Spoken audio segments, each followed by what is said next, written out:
Doctor Mohammad ইউনূসের সাথে ভারতের যে সম্পর্ক এটা দিন দিন তলানিতে যাচ্ছে। যেই দাবি এতদিন আওয়ামী লীগ করে গিয়েছিল ক্ষমতায় থাকতে, সর্বোচ্চ হয়তো তলে তলে চেষ্টাও করেছে কিনা জানি না, বাট বিভিন্ন নেতাকর্মীর বক্তব্যে এই বিষয়টা স্পষ্ট হয়ে উঠে এসেছিল। তো সেই একই জিনিস আজকে আমরা ভারতে দেখতে পাচ্ছি। যদিও এটা অসম্ভব একটা ইস্যু, এটা সুযোগ নেই, কিন্তু আপনি দেখেন ডক্টর মোহাম্মদ ইউনূসের ইস্যুতে ভারতের যে সরকার আছেন, ভারতের যারা এমপি আছেন, মন্ত্রী আছেন, বিভিন্ন দলের, তারা আসলে ওনাকে কিভাবে গ্রহণ করছে।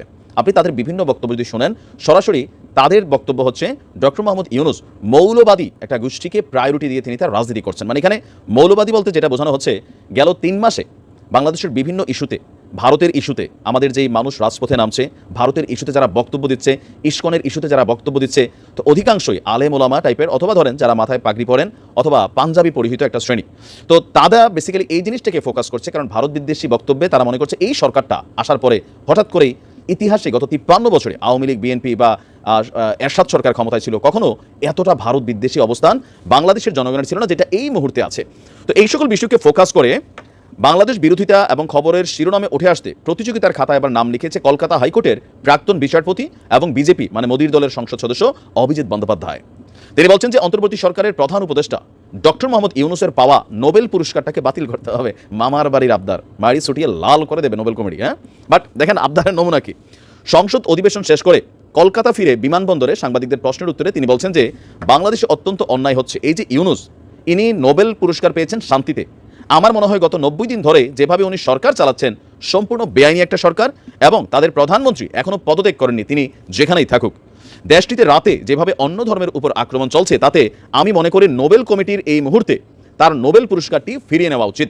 আমি জানি না এই ধরনের কোনো নিয়ম আছে কিনা, আগে জানা উচিত, আমিও আসলে জানি না আছে কিনা। তবে দেওয়ার নিয়ম থাকলে সেটা বাতিলেরও নিয়ম থাকা উচিত। মানে তিনি বুঝতে চাইছেন যেই নিয়মে দিচ্ছে, যেহেতু এখন তিনি এভাবে অবস্থান তৈরি করছেন বাংলাদেশে, তো সেই কারণে তার এই নোবেলটা বাতিল করা উচিত।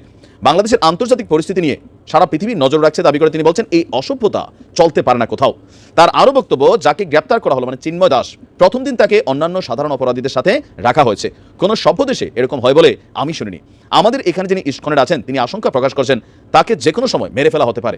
যদি আটকে রাখতে হয় তাহলে কোনো গেস্ট হাউসে আটকে রাখুন এবং কোনো আলাদা জায়গায় নিয়ে রাখুন। মানে তার বক্তব্য, তাকে যে সাধারণ কয়েদিদের সাথে রাখা হয়েছে, তো জেলের ভিতরে তার প্রাণহানির একটা শঙ্কা আছে, সেই কারণে তাকে ডিভিশনগত সুবিধা দেওয়া উচিত। বাট সরকার কিন্তু এটা দেয়নি বা আদালত দেয়নি, সরকার আদালত দেয়নি। এমনকি হিন্দুদের ইস্যুতেও তার বক্তব্য হচ্ছে যে যারা আক্রমণ চালাচ্ছে তারা জেনে রাখুন পৃথিবীর বিভিন্ন দেশে তাদের ধর্মীয় সম্প্রদায়ও আছে যারা মিলেমিশে থাকে, যেমন আমাদের ভারতবর্ষে। তিনি তো সন্ন্যাসী, তাকে তো জেলের ভিতর ধর্মাচরণ করতে দিতে হবে, সেটা আপনারা বন্ধ করেছেন কিভাবে? জোর করে গরুর মাংস খাওয়ানো হচ্ছে কিনা তাও জানা যাচ্ছে না। এরা কুই পর্যন্ত চিন্তা করছেন। মানে এদের ভারতের মধ্যে চিন্ময় দাসকে গ্রেপ্তারের পর তাকে কেন ডিভিশন দেওয়া হলো না, আলাদা রাখা হলো না?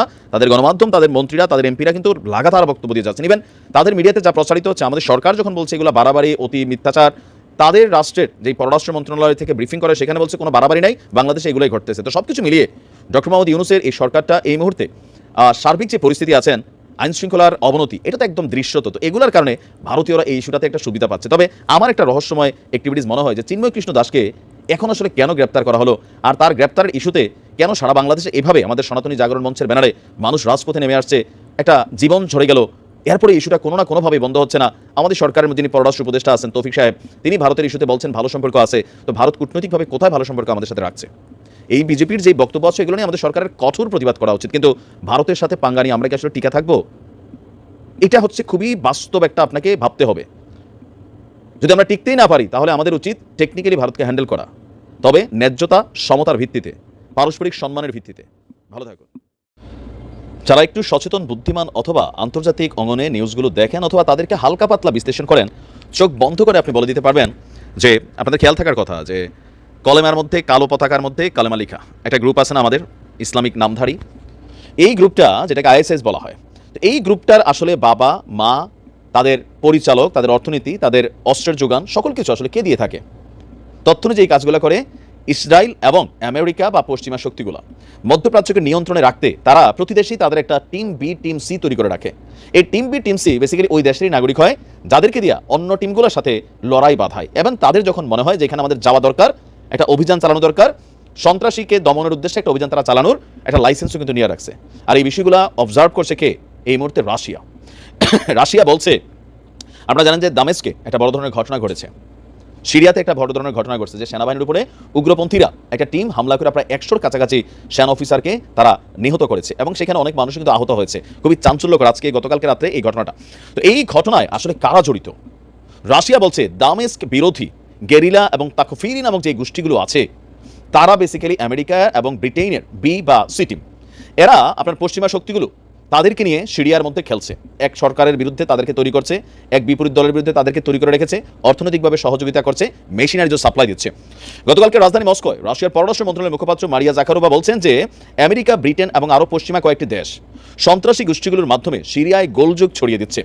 সিরিয়ায় সন্ত্রাসী গোষ্ঠীগুলোর তাণ্ডবের প্রতি পশ্চিম সরকারের সমর্থন কোনো গোপন বিষয় নয়, বরং তা পরিপূর্ণভাবে এখন প্রকাশ হয়ে গেছে।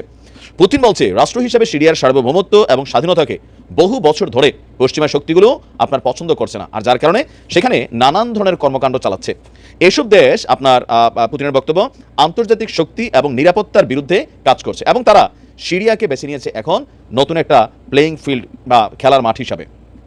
রাশিয়া বলছে মধ্যপ্রাচ্যের নিরাপত্তা এবং স্থিতিশীলতা প্রতিষ্ঠার জন্য সিরিয়া এবং দেশটির জনগণের প্রতি রাশিয়ার অবস্থান আগের মতোই।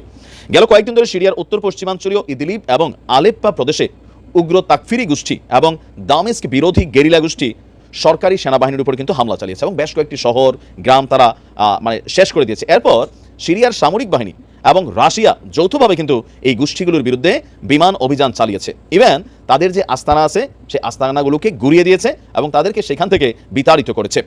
সিরিয়ার সামরিক বাহিনী বলছে দেশের পরিস্থিতি স্বাভাবিক করার জন্য রাশিয়া এবং মিত্রশক্তি সহযোগিতা করছে। গত একদিনে আলেপ্পো এবং ইদলিব প্রদেশে অন্তত 400 তাকফিরি যারা আছেন বা গেরিলা আছেন তাদেরকে কিন্তু শেষ করে দিয়েছে সিরিয়ার সরকার এবং রাশিয়ার যৌথ বাহিনী হিসাবে। এখন দেখেন কার দেশের মানুষ মারা যাচ্ছে? সিরিয়ার মানুষই কিন্তু গোষ্ঠী এ গোষ্ঠী বি। তো এ বি টিমটা কিভাবে তৈরি হচ্ছে? ওই যে টাকা। এইসব দেশগুলোতে অভাব অনটন লেগে আছে, তো তাদেরকে বিভিন্নভাবে গৃহযুদ্ধ লাগাই দিয়ে আপনি দেখেন মধ্যপ্রাচ্যের একটা দেশই কতটুকু নিরাপদ আছে। সৌদি, কাতার, দুবাই, 2-3টা দেশ বাদ দিলে প্রত্যেকটা দেশের মধ্যে এই গোষ্ঠী। এখন সম্প্রতি বাংলাদেশে কিন্তু এগুলো শুরু হচ্ছে। বিভিন্ন মতাবলম্বীকে কেন্দ্র করে শিয়া সুন্নি সংঘর্ষ হয়, এই গোষ্ঠী ওই গোষ্ঠী সংঘর্ষ হয়, আর এজ এ রেজাল্ট কি হয়? দেশের অর্থনীতি ধ্বংস, মানুষ সেখানে বসবাস করতেছে না, বিদেশি ইনভেস্টমেন্ট আসে না, এই দেশে কোনো কিছুই হয় না। প্রিয় মাতৃভূমিকে আল্লাহ রক্ষা করুক। আর পশ্চিমা ব্রিটেনদের এই খেলা পুতিনের উচিত এগুলোকে টেকনিক্যালি বন্ধ করানো। কাকু কতটুকু পারবে সেটা হচ্ছে কথা। ভালো থাকুন।